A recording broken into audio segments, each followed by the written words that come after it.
Je vous propose de démarrer.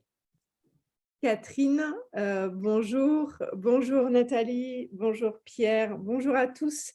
Merci d'être présents. On va vous donner le temps de vous connecter. En attendant, un grand merci. Donc, je suis Marie-Dominique Grus. Je vous accueille avec Catherine Olluet sur cette session dédiée à One Health, l'avènement des formations communes aux médecins et aux vétérinaires. Avant de vous en donner le détail, cette Invivox Academy vous est proposée avec Nathalie Sanoro et Pierre Sailly. Nathalie, chef de service des formations statutaires et diplômante à VetAgroSup, et Pierre Sailly avec une très belle carrière, inspecteur général de la santé publique vétérinaire et membre de l'Académie vétérinaire de France. Avant de leur donner la parole, je vous rappelle les prochains rendez-vous que nous avons avec l'Invivox Academy le 20 octobre à 12 h sur la formation une urgence pour les hôpitaux. Nous accueillerons 3 invités de choix et Catherine se fera le plaisir d'animer cette académie. Celle qui suivra sera hybride. Elle aura lieu, c'est notre première édition, les rencontres de la formation en santé, horizon 2025, sous forme de TEDx. Elle sera hybride puisqu'on aura du présentiel et du distanciel. Plus d'informations à venir, mais vous pouvez d'ores et déjà réserver cette date. Pour rappel, Invivox, qui on est une plateforme de choix et de référence dans le domaine médical, une plateforme qui centralise et qui valorise le catalogue des formations dans le domaine médical pour évidemment améliorer la qualité des soins aux patients partout dans le monde. Nous démarrons cette année en santé animale et c'est une façon pour nous de vraiment prendre le pas sur le sujet One Health. Et c'est la raison pour laquelle aujourd'hui, nous avons 2 invités de choix pour nous parler de la formation dans le domaine de One Health, quelque chose de pratico-pratique, donc un vrai débat. Merci de votre accueil, merci d'être là Nathalie, Pierre. Catherine, c'est à toi. Merci Marie-Do. Bonjour à tous. Merci beaucoup à nos invités et aux participants de ce webinaire. Donc, les choses vont se passer de la façon suivante. Pendant une trentaine de minutes, nous allons échanger avec nos 2 invités. Et puis, pendant ce temps, vous pouvez tout à fait poser vos questions sur l'onglet questions et réponses en bas de votre écran. Et donc, après ces 30 minutes d'échange, on prendra un quart d'heure à peu près pour répondre en direct aux questions que vous voudrez poser à nos invités. Alors, allons-y. Bonjour Nathalie Sanero, bonjour Pierre Sailly. En préambule, on va évoquer le concept One Health. On va essayer d'éclairer un peu la définition de ce concept dont tout le monde parle, mais qui mérite grandement d'être clarifié. En termes d'actualité, on voit que le nouveau comité de veille et d'anticipation des risques sanitaires qui remplace le Conseil scientifique Covid-19 auprès du gouvernement, ce nouveau comité dont les personnes qui le composent, je vais y arriver, viennent d'être annoncées. Donc, ce nouveau comité ne va pas s'intéresser uniquement aux risques infectieux chez l'homme, comme c'était le cas pour le Covid-19, mais chez l'animal également. Donc, ça, c'est vraiment une nouveauté en France. Et ça veut dire quand même, ça veut dire quelque chose d'important. Donc, le concept One Health, de quoi parle-t-on? Avant de vous poser cette question à l'un puis à l'autre, on va lancer un premier sondage auprès de nos participants pour savoir justement si vous connaissez la définition du concept One Health. Donc, vous pouvez répondre par oui, par non ou par j'ai une idée globale sans maîtriser les détails. Et cette session est justement destinée à vous éclairer plus précisément sur ce sujet. Donc, on va vous laisser quelques secondes pour voter. Voilà, et on va publier les résultats de votre vote.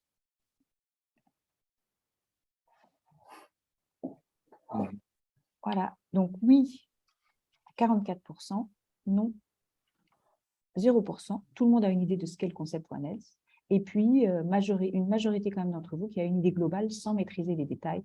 Donc, c'est très bien, vous êtes au bon endroit pour en savoir plus. Alors, Pierre Sailly, est-ce que vous pouvez nous donner votre définition du concept One Health, nous éclairer sur ce terme qu'on entend de plus en plus mais qui peut aussi être galvaudé parfois.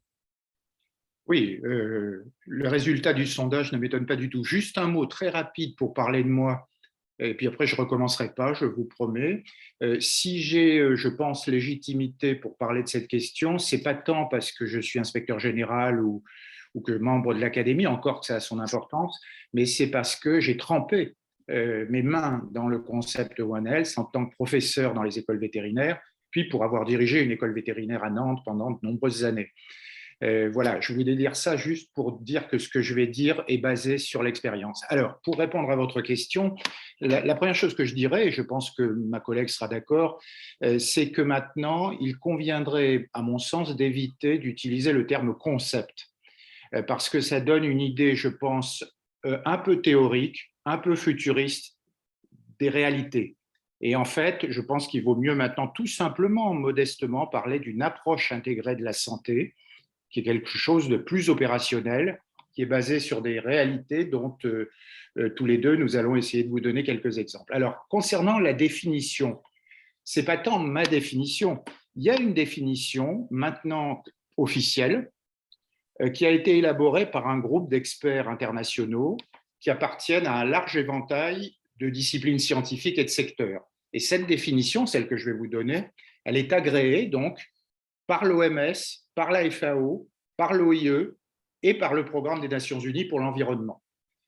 Alors cette définition, je vous la livre, elle parle en fait d'une approche intégrée et unificatrice qui vise à équilibrer et à optimiser durablement la santé des personnes, des animaux et des écosystèmes. Alors chaque mot a son importance bien sûr et je pense que ma collègue va revenir sur certains aspects de cette définition. Alors, vous voyez qu'il s'agit d'une définition qui est précise, mais en même temps très générale. Et c'est vrai qu'il y a un sujet sur les contours de cette approche One Health. En effet, on voit bien, quand on écoute la définition que je viens de donner, qu'elle est surtout conçue pour créer un outil destiné à mieux contrôler la détection, l'émergence et la diffusion des maladies zoonotiques et la résistance antimicrobienne. Alors, c'est déjà beaucoup, parce que c'est vrai que la pandémie Covid-19 dont vous avez parlé tout à l'heure en France a révélé des défaillances que je qualifierais de graves dans la coordination entre médecine humaine et médecine animale. Par exemple, pour moi qui suis vétérinaire, il a été difficile, très difficile de mettre à contribution les vétérinaires dans la crise Covid. Pourtant, ces vétérinaires assurent depuis de très nombreuses années légalement plusieurs missions en lien avec la protection de la santé humaine, que ce soit la surveillance des maladies animales transmissibles, le contrôle de la sécurité sanitaire des aliments de la ferme à l'assiette et la protection de l'environnement et des populations par l'inspection de ce qu'on appelle les installations classées, les élevages, les industries agroalimentaires, etc. Mais quand je disais qu'il y a une problématique sur le contour de cette définition, c'est qu'au-delà de cette notion que je qualifierais d'infectiologie, cette définition risque d'oublier un aspect pour lequel les médecins et les vétérinaires devraient être plus interconnectés, c'est l'approche non pas une santé globalement, mais une médecine, une seule médecine, qui devrait unir la culture médicale que les vétérinaires, médecins des animaux, partagent avec les médecins de l'homme. Donc voilà, la définition, elle est finalement assez simple, elle est officielle, mais elle pose des problèmes parce qu'elle est trop générale et qu'elle risque d'oublier certains secteurs sur lesquels je reviendrai. Je donnerai des exemples de ce que j'entends par une médecine, bien sûr. Voilà pour ma part, et ma collègue va sûrement repréciser certains aspects de ce que je viens d'essayer de dire. Oui, Nathalie Sanero, peut-être en resituant un petit peu votre fonction et donc votre point de vue sur le sujet One Health, peut-être repréciser la définition d'après votre expérience à vous.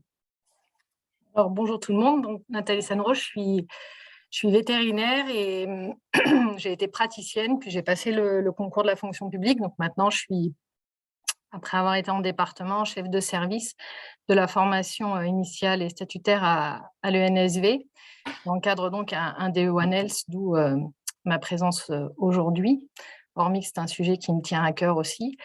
Moi, dans dans le concept une seule santé, ce qui me gêne, c'est aussi le mot concept. D'ailleurs, dans la définition qui a été donnée par les experts, ils ont changé le mot concept en principe, puisque le concept, on a l'impression, en tout cas les gens ont l'impression qu'on a quelque chose à leur vendre, alors que dans l'idée, ce n'est pas vraiment ça. L'idée, c'est vraiment de penser que les trois santés interagissent entre elles et que lorsqu'on va agir sur l'une des santés, on va pouvoir améliorer ou détériorer l'une ou l'autre santé.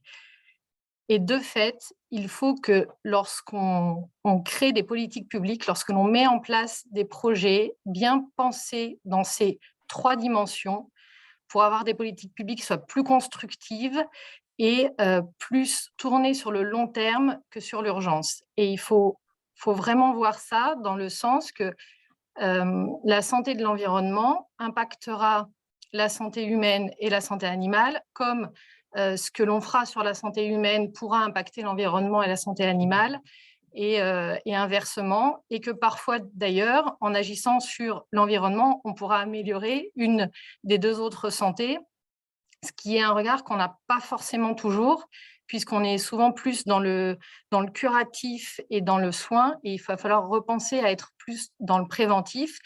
Et il est vrai que les vétérinaires sont quand même au cœur de ce sujet-là, parce que ça a été rappelé récemment dans des tables rondes One Health, c'est quand même une profession qui vaccine beaucoup et qui est quand même du coup au cœur des problématiques de santé. Merci Nathalie. Marie-Lou, je te passe la main pour aller plus avant. Nathalie, vous avez fait juste la transition sur ma question. Finalement, ce thème, il est extrêmement d'actualité. Pourtant, il est aussi très ancien, parce qu'on sait que des événements, des crises sanitaires et des zoonoses depuis très longtemps. Pourquoi les professionnels de santé ont-ils besoin de travailler main dans la main sur ce sujet, selon vous? Est-ce que vous avez des exemples à nous donner, des exemples concrets? Oui. Bon, déjà, on ne va pas se mentir que l'effet du Covid a amplifié le sujet, mais qui est un sujet qui est ancien. Hein. Alors, c'est vrai qu'on sait que 60% des maladies infectieuses aujourd'hui sont d'origine zoonotique et que, du coup, il va vraiment falloir travailler sur ces sujets-là. Il y a des sujets très concrets, très simples. Par exemple, il y a une problématique qui est d'actualité souvent en Auvergne-Rhône-Alpes, mais on n'en entend pas forcément parler sur toute la France, qui est la problématique des campagnols. En fait, les campagnols sont des petits rongeurs qui vont ravager les prairies des éleveurs. Et en fait, on a remarqué que depuis des années, on travaille de manière assez décloisonnée en silos et qu'on n'arrive pas à résoudre ce problème. Et en fait, si on travaillait tous ensemble, on pourrait résoudre ce problème. Les campagnols, ils ont pullulé. Pourquoi? Parce que l'homme a changé les paysages. Donc, on a interagi sur notre environnement, on a coupé les haies, on a coupé les arbres, on a aussi agi sur les prédateurs qui chassaient ces petites bestioles. Et de fait, on a favorisé aussi, par notre modèle économique agricole, c'est vrai, la pullulation de ces animaux-là. Mais maintenant qu'ils sont là, on s'aperçoit qu'en fait, en plus, quand on s'attarde à les détruire, on va détruire notre environnement puisqu'on leur donne des rondoticides qui, eux, vont ensuite être transmis aux oiseaux. Et par exemple, il y a eu des milans qui ont disparu suite au traitement contre ces campagnols, qui en plus sont porteurs de maladies qui peuvent toucher l'homme, c'est-à-dire la maladie de Lyme, parce qu'en fait, ce sont des très bons vecteurs de la maladie de Lyme. Donc, comme on a agi sur la biodiversité, qu'on a agi sur les renards, on a fait que les campagnols ont moins peur de sortir. Donc, comme ils sont plus exposés, ils transmettent plus facilement la maladie de Lyme, maladie, on s'entend bien, qui est autant pour les animaux que pour les humains. On parle aussi de l'échinococose à cause d'eux. Il y a aussi un danger pour l'éleveur parce que, comme les foins exposent à beaucoup de poussière, il y a la maladie du poumon du fermier qui a touché les humains, donc les éleveurs. L'impact psychologique, on a bien vu que pendant le Covid, dans la santé, on avait rajouté le psychologique aussi, il n'y a pas que la santé physique. Et dans ces cas-là, la malnutrition des vaches, puisqu'elles consomment du foin plein de terre ou voire beaucoup moins de foin.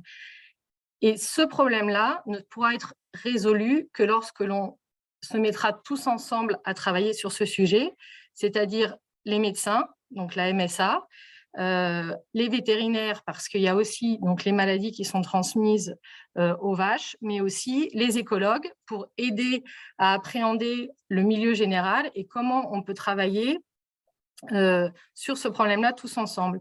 Et il y a déjà des endroits où ils ont commencé à le mettre en place, où ils ont pu travailler tous ensemble, notamment au niveau des volcans d'Auvergne sur la zone particulièrement de Volvic. Et on s'aperçoit qu'en communiquant ensemble, on va pouvoir créer, en agissant sur ou les 3 domaines en même temps, l'environnement, l'humain et l'animal, améliorer une situation qui ne peut pas s'améliorer lorsque l'on travaille que par une seule porte d'entrée. Là, très clairement, quand on travaille pour détruire le campagnol avec des molécules chimiques, on dégrade l'environnement qui, du coup, cercle vicieux, favorise encore plus cette pullulation. Et donc, il faut vraiment qu'on arrive à travailler tous ensemble sur des sujets pour pouvoir améliorer ces situations-là. Merci Nathalie. Lorsqu'on a préparé ce webinaire, Pierre Sailly, vous apportiez une extrême importance aussi à ne pas réduire, si je peux me permettre, le sujet One Health aux zoonoses. Et vous vouliez aussi nous parler de la physiologie, de la pathologie comparée. Est-ce qu'on peut avoir votre position là-dessus? Oui, quelques exemples. Oui, évidemment, comme je l'ai dit, c'est la question zoonotique et des maladies infectieuses qui est la question centrale, bien sûr, dans cette approche d'une santé intégrée. Mais, comme je vous le disais, et je vais essayer de vous donner quelques exemples, il serait dommage que ça occulte, que ça laisse tomber, que ça laisse de côté l'aspect une seule médecine, que je disais au départ, de physiologie comparée entre l'homme et l'animal. Par exemple, cette approche une seule médecine est très bien illustrée dans la recherche biomédicale. Alors, c'est d'ailleurs l'objet des postes d'accueil INSERM pour vétérinaires que j'avais contribué à faire créer dans les années 90 par le directeur général de l'INSERM de l'époque, qui était Claude Grisselli.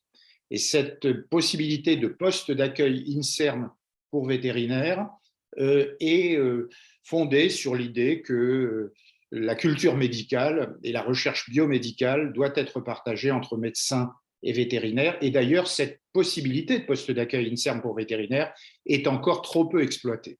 Alors, je peux donner brièvement quelques illustrations, puisqu'il faut quand même des choses concrètes pour bien se faire comprendre. Des illustrations récentes d'une médecine que j'ai choisie dans le cadre du prix de thèse pour vétérinaires, de thèse d'université pour vétérinaires, que nous développons cette année, à partir de cette année, à l'Académie vétérinaire de France. Par exemple, nous avons une très belle thèse réalisée par une vétérinaire sur des pathologies psychiatriques et qui combine des analyses moléculaires sur des cohortes de patients et l'étude d'un modèle de rongeur. Et la puissance de cette thèse, c'est bien d'associer l'approche purement médicale sur les cohortes de patients et une approche plus vétérinaire, plus animale, sur les modèles animaux. Autre exemple que je voudrais donner, même très brièvement pour qu'on en soit conscient, c'est qu'on n'exploite pas suffisamment la mine d'informations des pathologies spontanées des animaux de compagnie, alors qu'il existe de très grandes similitudes avec les pathologies humaines correspondantes dans tous les domaines endocriniens, cardiovasculaires, immunologiques, génétiques, cancérologiques. Et à l'Académie, nous avons eu plusieurs thèses ou conférences en cancérologie comparée, par exemple, sur les mélanomes canins comme modèle génétique et thérapeutique des mélanomes humains. Par exemple, sur l'évaluation d'un virus oncolytique dérivé du virus de la vaccine qui exprime un gène suicide chez des chiens atteints de tumeurs malignes spontanées. Voilà quelques exemples en cancérologie. Autre thème d'importance en physiopathologie comparée, les animaux de compagnie sont soumis aux mêmes agressions environnementales que l'homme, la pollution, les pesticides, les perturbateurs endocriniens, de sorte que certaines études sur les effets de l'environnement sur la santé humaine, notamment en matière d'effets cancérigènes, seraient plus puissantes si on prenait en compte les effets sur la santé animale. Et par exemple, une vétérinaire a soutenu une thèse qu'on qualifierait de One Medicine, One Health, sur la variabilité interindividuelle des réponses comportementales face aux interactions entre gènes et environnement. Un dernier exemple, je vais vite parce qu'il y en a tellement que je ne voudrais pas vous noyer sous ces exemples, mais quand même, un dernier exemple pour illustrer le fait que les études chez l'homme seraient parfois plus puissantes si on prenait en compte les effets sur la santé animale, c'est le domaine de la pharmacovigilance. Vous savez qu'il existe un dispositif de surveillance des événements indésirables des médicaments vétérinaires, mais il n'y a aucune connexion avec les bases de données de pharmacovigilance chez l'homme. Or, comme je le disais, la puissance de détection d'événements indésirables, surtout lorsqu'ils sont très rares, serait, à mon avis, augmentée si les données de pharmacovigilance vétérinaire étaient prises en compte dans les bases de données sur la pharmacovigilance humaine. Donc, vous voyez, on pourrait multiplier par 100, par 1000 ces exemples de physiopathologie comparée qui montrent l'interconnexion nécessaire entre médecine humaine et médecine vétérinaire, et que tout cela, ça appartient au domaine One Health, et plus particulièrement au domaine One Medicine. Voilà. Merci beaucoup à vous deux. En résumé, on est vraiment sur un sujet transverse où j'aurais tendance à dire que la santé, c'est l'affaire de tous. C'est ce qui résume un peu cette première partie. Catherine, maintenant, la formation des professionnels de santé. Oui, qui dit culture médicale partagée entre médecins et vétérinaires, dit formation des professionnels de santé. Vous avez chacun d'entre vous un degré d'intervention un petit peu différent au niveau de la formation. Donc, Monsieur Saï, au niveau de l'Académie vétérinaire de France, vous préconisez une formation initiale commune le plus tôt possible entre différents métiers, donc notamment les médecins et les vétérinaires. Est-ce que c'est bien cela? Et vous allez nous expliquer, je pense, qu'il y a déjà des initiatives, ou il y a déjà eu des initiatives en ce sens pour une formation initiale partagée, même si c'est encore très, très nouveau en France. Oui, vous avez très bien résumé la question. Alors, d'abord, le constat que moi je fais, mais que d'autres font, c'est que le cloisonnement actuel des formations entre médecins et vétérinaires est responsable d'un éloignement culturel, c'est-à-dire au final d'une incompréhension, parfois d'une incompréhension, voire d'une méfiance, je pèse mes mots, entre les deux types de professionnels. Et pourtant, les médecins et les vétérinaires reçoivent tous les deux une formation médicale comparable, sans plus, qu'elle soit dans des disciplines fondamentales comme la physiologie, l'immunologie, mais aussi dans la formation clinique.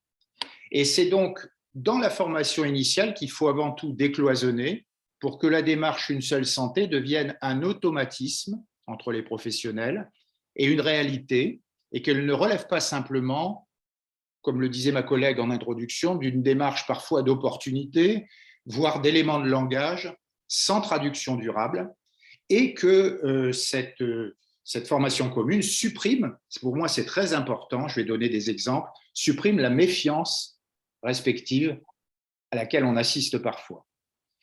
Alors, c'est par une formation, une culture commune acquise au travers d'une formation initiale qu'on pourra réellement avoir la base de pratiques partagées de fonctionnement ultérieur pendant la vie professionnelle. Alors, ces séquences de formation commune dès la formation initiale, je dois dire que dès 2011, j'ai fait créer à Nantes le programme pilote en ce sens, qui est le programme Manimal, dont certains ont peut-être entendu parler, qui est un programme qualifié, entre guillemets, d'initiative d'excellence en formation innovante, le programme IDEFI, qui appartient au grand groupe des initiatives, des investissements d'avenir. Donc, c'est un programme qui a été labellisé dès 2011, et ce programme, entre l'école vétérinaire de Nantes, les universités de Nantes et d'Angers et une école d'ingénieurs qui était l'ESA d'Angers, dès le stade des formations initiales, puis en s'appuyant sur le dispositif LMD, était surtout centré sur le partage d'informations, de compétences sur la sécurité sanitaire et la sécurité nutritionnelle. Alors, vous voyez que ça ne date pas d'hier et malheureusement, les initiatives, ma collègue va sûrement parler de son initiative excellente, ces initiatives individuelles se multiplient, il y en a quelques-unes, mais j'expliquerai que ce n'est pas suffisant. Et de toute façon, quel que soit leur mérite, de tels programmes sont insuffisants pour transformer en profondeur et de façon durable, et pour tous les professionnels, l'approche intégrée de la santé. Pour aboutir à un partage culturel durable chez une majorité de professionnels, il faut, j'en suis convaincu maintenant, et l'Académie en est convaincue, des réformes structurelles courageuses qui sont des réformes d'État. Alors, c'est la raison pour laquelle, en 2021, l'Académie vétérinaire a adressé une note au ministre de la Santé de l'époque, qui était Olivier Véran, une note dans laquelle elle préconise 2 réformes structurelles qui nous paraissent indispensables pour faire du One Health une réalité transformante pour tous. La première réforme, alors vous avez cela dans un document qui va ou qui vous a été envoyé, peu importe, une note à Olivier Véran. La première réforme que nous préconisons, c'est de revoir la liste des professionnels de santé dans le Code de santé publique pour y inclure les vétérinaires, qui pour l'instant n'y sont pas. En effet, pour des raisons historiques, les vétérinaires ne font pas partie des professionnels de santé, ce qui a d'ailleurs soulevé des difficultés lorsqu'a été évoqué pendant la crise de Covid-19 que vous abordiez tout à l'heure, la possibilité que des vétérinaires effectuent des examens biologiques ou même vaccinent, alors qu'ils ont toute compétence pour cela, mais qu'à chaque fois, il a fallu convaincre difficilement les échelons administratifs que les vétérinaires avaient toute compétence pour conduire ces actions en soutien aux médecins.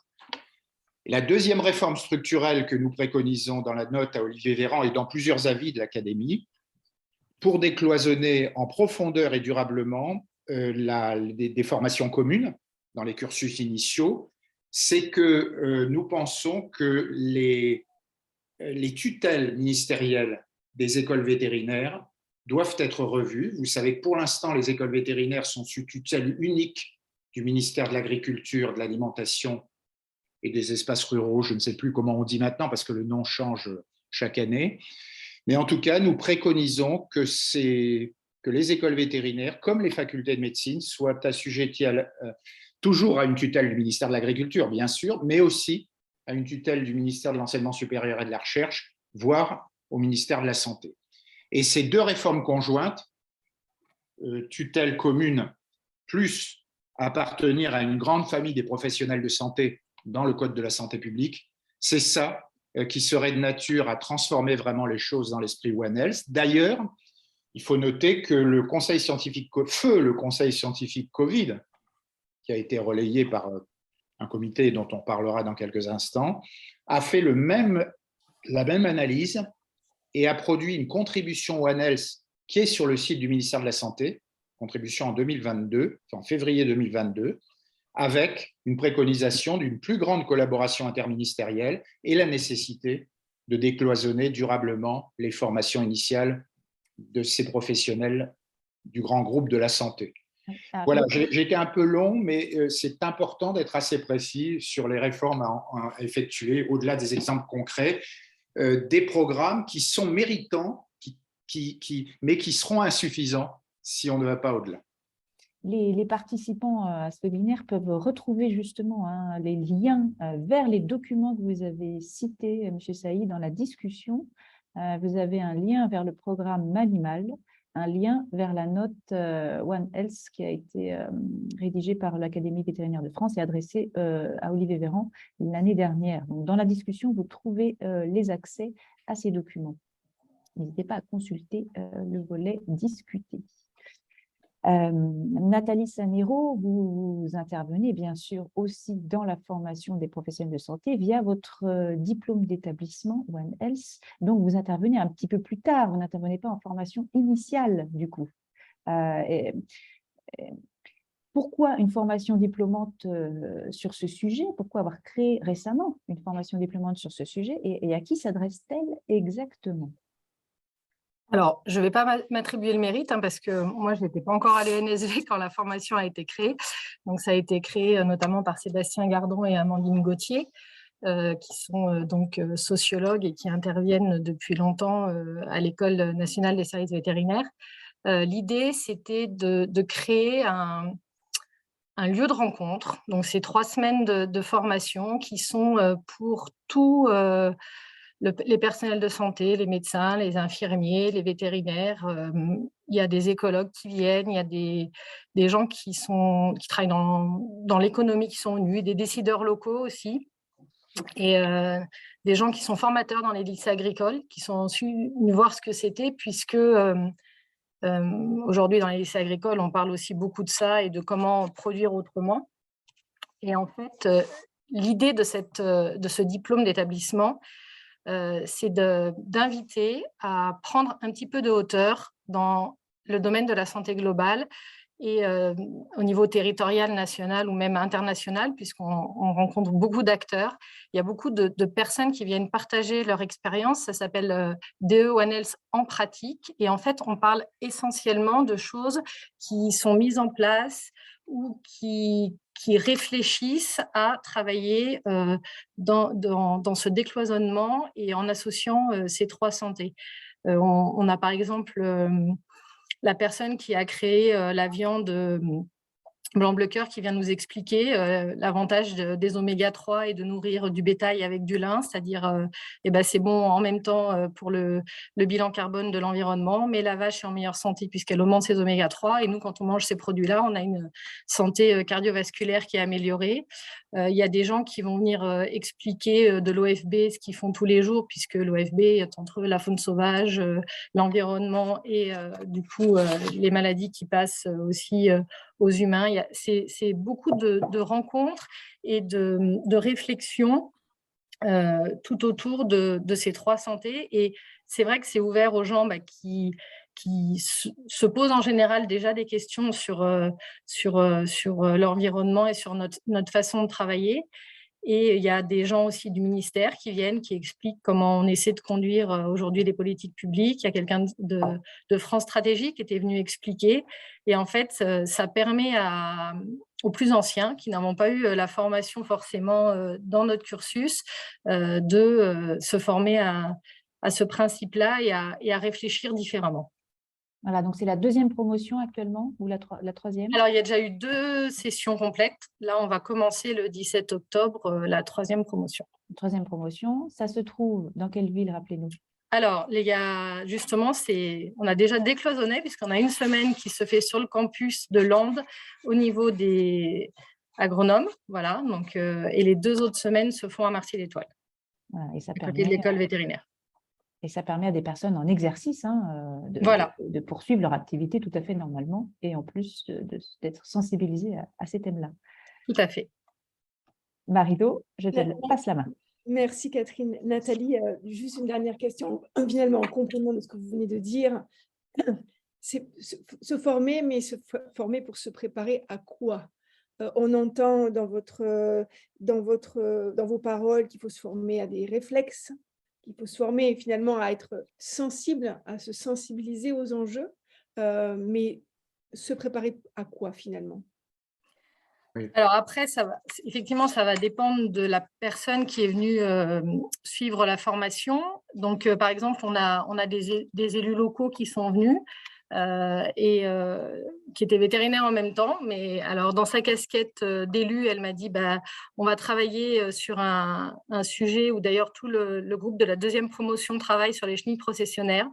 Donc, en fait, au niveau du bassin aquitain, puisqu'elle est originaire de là-bas, on essaie de créer un outil qui sera utilisé par les collectivités territoriales où, de fait, on rentre par ces 3 santé. C'est-à-dire, l'outil sera utilisé au niveau des médecins, des vétérinaires, mais aussi, on intègre l'aspect écologique, c'est-à-dire par exemple, la chenille processionnaire est plus sur certains arbres que sur d'autres. Donc, on essaie d'accompagner les collectivités territoriales dans leurs futurs aménagements pour permettre de faire des aménagements qui soient plus en lien avec la santé de l'environnement et la santé humaine et animale. Il y a des vétérinaires qui, tout simplement, se sont remis en cause sur certaines pratiques, ont réfléchi à leur façon de travailler et d'appréhender leur métier. Avec la première promotion, on a travaillé sur le PNSE4, donc on a formé un groupe spontané, puis on a fait des propositions sur ce plan-là. Et puis, c'est quand même 3 semaines qui permettent aussi, c'est un vrai luxe parce que moi, je les ai suivis quand je n'étais pas encore à l'ENSV, où on se pose pendant 3 semaines. Et ça, aujourd'hui, prendre le temps de parler, d'échanger, d'écouter et de réfléchir et de se poser des questions pendant 3 semaines, c'est quelque chose qu'on ne s'autorise presque plus. Et si c'est un sujet qui intéresse, je pense que c'est vraiment un moment constructif de partage. On rencontre beaucoup de personnes, ce qui permet aussi après de continuer à réfléchir sur ces sujets-là ensemble et à en parler ensemble et à proposer des nouvelles idées. Voilà. Merci. En tout cas, on l'avait compris dans notre préparation, finalement, que cette formation, elle est ouverte vraiment à tous. Oui.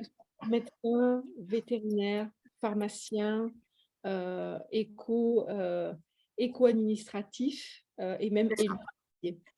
C'est ce qui est encore plus enrichissant, en fait, parce que les échanges, au départ, il y avait quand même beaucoup de vétérinaires, il faut être honnête, la première année, et là, ça s'est vraiment ouvert, et c'est aussi un moment d'échange, justement, avec des médecins, et ça permet à nous aussi de nous ouvrir, et peut-être aussi de laisser tomber certains préjugés qui font qu'on travaillera mieux ensemble après.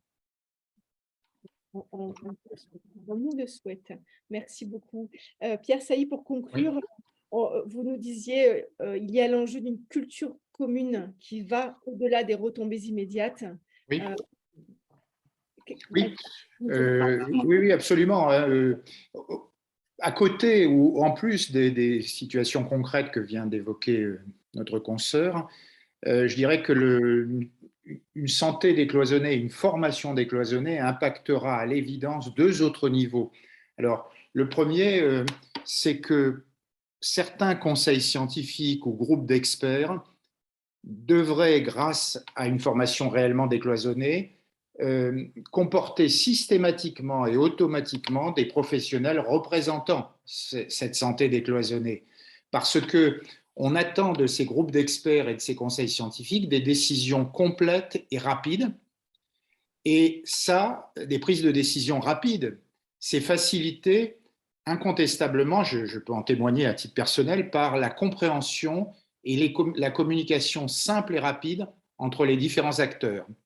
Et cette communication, cette compréhension rapide, simple, elle est acquise très tôt parce qu'on se connaît, parce qu'on a acquis très tôt l'habitude de réfléchir et de travailler ensemble sur des situations concrètes. Alors je dis ça parce que, par exemple, on revient toujours à la naissance du monde, c'est-à-dire le Covid-19, il a fallu fournir, je vous assure, de très gros efforts, peut-être certains collègues qui sont dans la salle ont vécu cela, de très gros efforts pour que l'ex-conseil scientifique Covid-19 s'ouvre finalement très tardivement à des non-médecins, avec en particulier la présence de Thierry Lefrançois, qui est un vétérinaire qui appartient au CIRAD, mais qui est arrivé finalement très tardivement dans le conseil scientifique, juste avant pratiquement sa fermeture.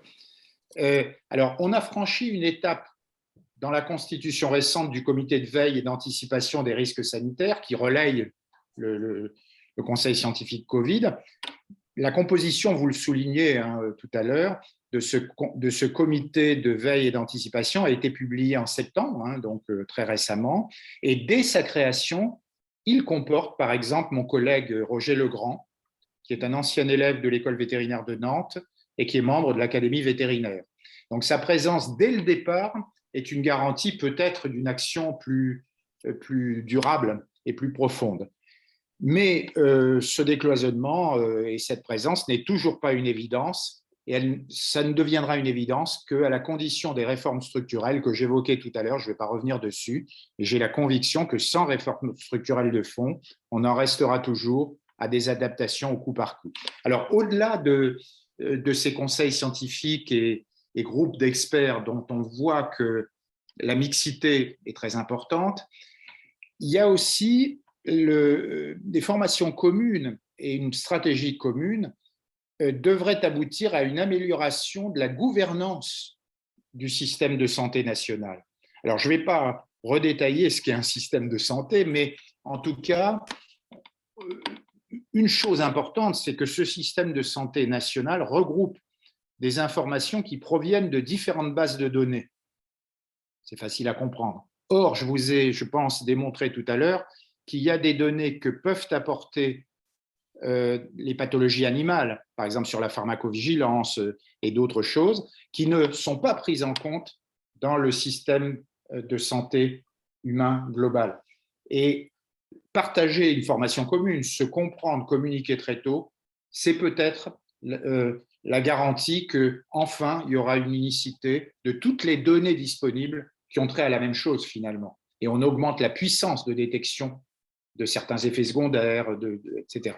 Donc, vous voyez, partager une culture commune, ça impacte différents niveaux. Le terrain, mais aussi des groupes d'experts, de conseils scientifiques et aussi le système de santé global.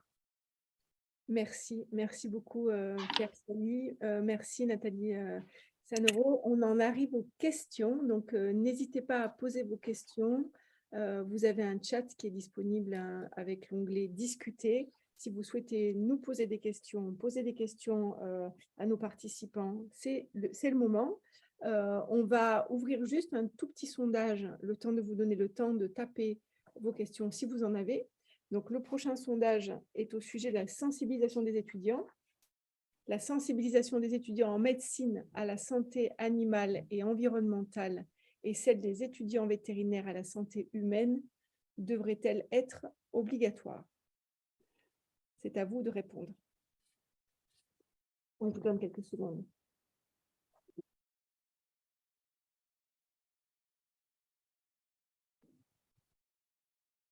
Allez, place aux réponses.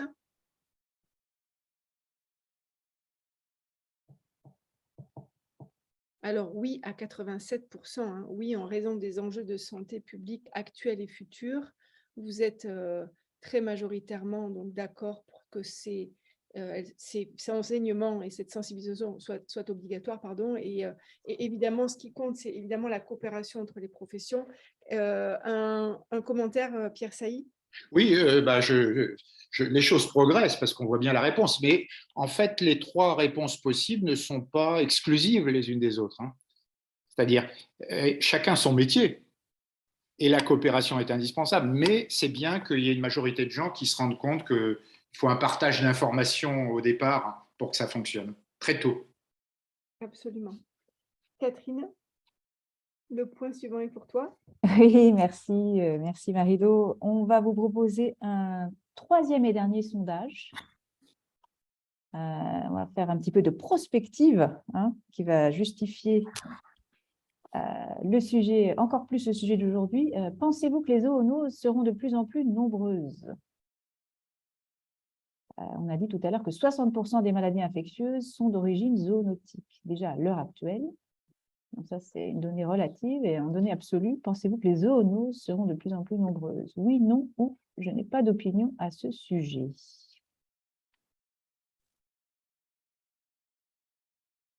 Voilà, donc on va donner les résultats. Voilà. Oui, à 93%, les zoonoses seront de plus en plus nombreuses. C'est une opinion assez répandue qui se base sur quelque chose de concret ou c'est juste qu'on s'inquiète tous? Nathalie. Oui, il y a des chiffres. Hein. Il y a les 5 nouvelles maladies humaines qui apparaissent chaque année. Il y en a 3 qui sont d'origine animale. Il y a quand même 75% des agents pathogènes de maladies infectieuses émergentes qui sont d'origine animale. Donc, les chiffres sont là pour le dire. Ce n'est pas juste un fait, c'est réel. Oui. Je rajoute que des études, enfin, c'est presque une évidence, il n'y a pas besoin d'études pour ça, pour se rendre compte que le contact entre l'homme et l'animal est augmenté et augmente de façon exponentielle pour différentes raisons. On ne va pas faire le débat aujourd'hui, mais le contact augmente. Et donc, forcément, qui dit contact augmenté dit possibilité de transmission augmentée statistiquement. Alors, quand vous dites le contact augmente, est-ce qu'il faut avoir en tête notre mode de vie, peut-être le mode de vie dans d'autres parties du monde. Qu'est-ce qu'on peut avoir, qu'est-ce qu'on peut Oui. visualiser quand vous dites cela? Vous avez raison, il y a différentes choses là-dessous. Il y a le fait que les populations humaines et animales augmentent séparément en nombre et que cette augmentation quantitative, forcément, crée déjà en soi un contact augmenté. Après, vous avez la question de la déforestation et des modifications de l'agriculture dans un certain nombre de pays qui augmentent, on le sait, les probabilités d'évasion de virus ou de bactéries du règne animal vers l'homme. Et puis enfin, il y a aussi, ce qui me vient à l'esprit, c'est les modes d'élevage dans nos sociétés où il y a une grande concentration d'animaux. On sait que ça, c'est une évidence pour les vétérinaires, cette grande concentration d'animaux, elle crée des problématiques animales majeures, mais elle crée aussi une augmentation du risque de transmission à un moment donné d'un agent infectieux à l'homme. Donc, vous voyez, il y a plusieurs, hein, ce que ça regroupe, c'est tout ça, hein, et d'autres choses. Ma collègue a sans doute un avis aussi sur ces questions. Oui, oui, non, c'est complètement ça, la perte de biodiversité aussi, puisque comme on diminue la biodiversité, il y a moins d'hôtes possibles pour les maladies, donc les maladies se tournent aussi vers l'homme. Mais la déforestation, c'est très important parce que nous, on ne le voit pas vraiment chez nous, mais où on a planté des arbres à huile de palme et on a retiré les forêts, ben, les chauves-souris se sont déplacées, puis elles se sont retrouvées au milieu des cochons qui sont là-bas des animaux élevés très proches de l'humain, et il y a eu des maladies respiratoires qui se sont transmises comme ça. Donc, il y a des cas concrets où on le voit déjà. Et la perte de biodiversité doit vraiment alerter sur ça, parce que ça fera que de plus en plus, les maladies se tourneront vers l'autre homme qui est proche quand même des animaux et parfois très proche. On a quand même beaucoup de faune sauvage captive aussi et des fois pas toujours dans les meilleures conditions. Donc notre mode de vie impactera ça aussi, c'est sûr. Ah, tiens, à propos de faune sauvage, juste un exemple, et je ne veux pas être alarmiste, hein. Attention, ce que je vais dire, il faut le mesurer et le nuancer. J'ai beaucoup travaillé ces dernières années au ministère de l'Agriculture. J'ai effectué avec des collègues un rapport sur la grippe aviaire, l'influenza aviaire hautement pathogène.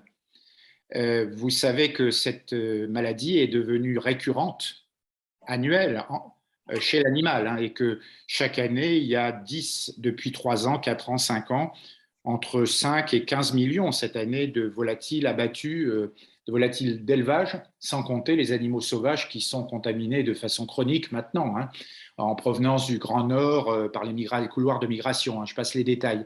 Mais donc, pour l'instant, cette maladie reste animale, c'est là où je vous dis, je ne vais pas être alarmiste, elle ne passe pas à l'homme, ça n'est pas une zoonose, mais on sait que ce risque zoonotique pourrait se produire à tout moment à l'occasion d'une mutation génétique. Donc, vous voyez qu'il y a aussi, ça illustre le lien qu'il peut y avoir entre des pathologies animales et des risques de pathologies humaines. Donc, encore une fois, ça n'existe pas pour l'instant, hein, je le précise parce que je ne voudrais pas que vous sortiez d'ici en prétendant en France que j'ai dit que la grippe aviaire était transmissible à l'homme. Ça n'est pas le cas pour l'instant. Sauf dans des cas, je veux dire, en Asie, quand un éleveur couche avec ses volailles et qu'il respire à longueur de journée des fientes de volailles. Mais enfin, ce n'est pas le cas chez nous et en général, ce n'est pas le cas. Merci beaucoup, Marie-Do. Je laisse le mot de la fin, Catherine. Merci vraiment beaucoup d'avoir participé aujourd'hui à ce webinaire vraiment passionnant qui soulève beaucoup de questions. On aurait vraiment envie d'en savoir plus et on aura d'autres occasions d'aborder tous ces sujets. Donc, merci encore d'avoir participé aujourd'hui. On va vous rappeler rapidement les prochains rendez-vous de l'Univox Academy. Dans 2 semaines, le jeudi 20 octobre, la prochaine session, sous forme de débat comme aujourd'hui, aura pour sujet la formation à l'hôpital, son fonctionnement, son financement, les grands enjeux de cette formation continue des personnels hospitaliers. On aura 3 invités de marque sur ce sujet. Et puis, au mois de novembre, un rendez-vous très, très important, le 24 novembre, sur la scène de l'Antenne à Paris, où une douzaine de speakers très qualifiés dans leur domaine, qui ont une vision de l'évolution de la formation continue des professionnels de santé. Une douzaine de speakers vont venir sous format TEDx, s'exprimer, donner leur vision. Donc, ça va être un show. Ça va être un show vraiment, vraiment passionnant. Donc, n'hésitez pas à vous intéresser à cet événement, à vous inscrire. Les